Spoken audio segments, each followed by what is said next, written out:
This is the Forgotten Broadcast, the radio that read your mind. Man driving home late at night. He turns the dial on his car's radio, tuning through static and dead airwaves, until he lands on a forgotten frequency. At first, there's only silence. But then, a whisper comes over the speaker. It knows things about it, things he's never told anyone. And now it's broadcasting them to the world. It started with posts on Reddit and other online forums.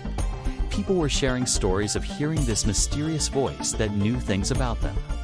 Things like their deepest fears, their darkest secrets, their most private thoughts. Some people said it happened only once, while others claimed it occurred every night at the same time, like clockwork. And then, one day, it stopped. For weeks, months even, there was nothing but static where the voice used to be. But then some people started hearing it again. And this time, it wasn't just them. Other people in other cars tuned into the same frequency were hearing the same things. What was this broadcast? Was it a radio station or something else entirely? Let's talk about it. This is the lore. So the story goes like this. Years ago, a man named Jack was driving home from a night out with his friends. As he cruised down the empty highway, he turned on his car radio, hoping to catch the end of a sports game. But all he found was static. So he began scanning the dial, moving up and down the AM band. Then he heard it, a faint voice coming from a station that wasn't broadcasting anything. Startled, he pulled over to the side of the road, turned off his engine, and listened. At first, it was hard to make out what the voice was saying, but it became clearer as Jack sat there listening. The voice was speaking directly to him, telling him things that no one else knew, was sharing his deepest fears and darkest secrets, the things he'd kept hidden from the world. He tried to tune it out, but the voice grew louder, more insistent. It kept repeating his name and telling him to turn the radio up to listen closely. And then it stopped. Suddenly, the voice was gone and all Jack heard was static.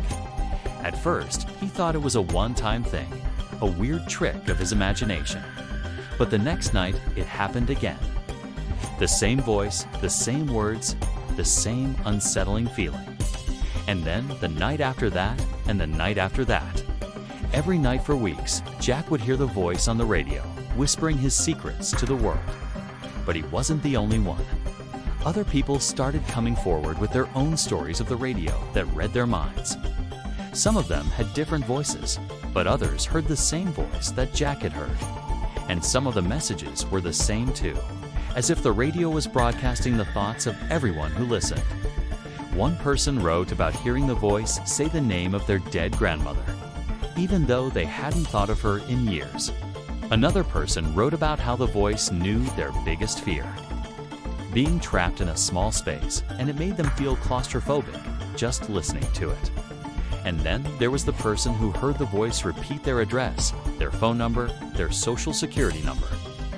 The stories spread like wildfire on the internet, causing widespread panic.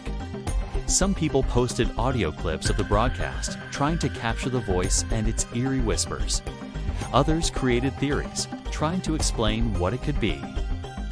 Some thought it was a new form of technology, like a secret government experiment that was reading their minds. Others thought it was a ghost, a malevolent spirit that was haunting the airwaves. But what did the government have to say about all this? Well, some people thought it might be a top-secret CIA project, maybe one of their many surveillance programs that were rumored to be reading people's minds. After all, the CIA had been experimenting with mind control for decades. They'd used hypnosis, drugs, and even torture to try and break down people's barriers and influence their thoughts. Maybe they developed a new, more advanced way to do it. But if it was a CIA plot, why would they stop and start the broadcasts? Why would they send messages to seemingly random people? What was the purpose of it? There were other theories too. Some people thought it was an ancient signal, a transmission from a long-lost civilization that was trying to communicate with us. Maybe it was a warning, a message from the past that we needed to hear. But if it was an ancient signal, why did it seem to know so much about people's thoughts and feelings? Why did it sound so modern? Some people even believed it was an AI ghost, a digital spirit that was haunting the radio waves. Maybe it was the consciousness of a programmer who had died while working on a top-secret project. Or it was a group of programmers whose consciousnesses had merged into one. But if it was an AI ghost, why did it stop and start? Why did it seem to come and go at random?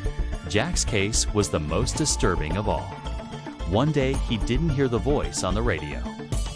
When he got home, he checked his voicemail and found a message from a friend who was worried about him because he hadn't shown up for work.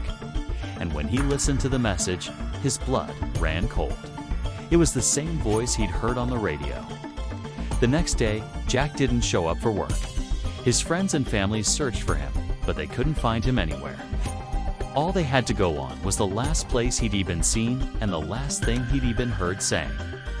The police eventually found Jack's car abandoned on the side of the highway, but they never found Jack himself.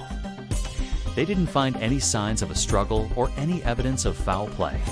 It was as if he'd simply vanished into thin air. And the only clue to whatever had happened to him was the message on his voicemail, repeating over and over again, "We are still listening." Was the radio that read people's minds just a creepy urban legend? A story meant to scare people and make them stay away from old radios and forgotten frequencies? Or was it something more, something sinister and unknown that was lurking in the shadows, waiting to strike? One thing is for sure, if you ever hear a faint radio tune playing late at night, the one with the spooky static and the eerie whispers, don't tune it in. Just keep driving. Don't listen.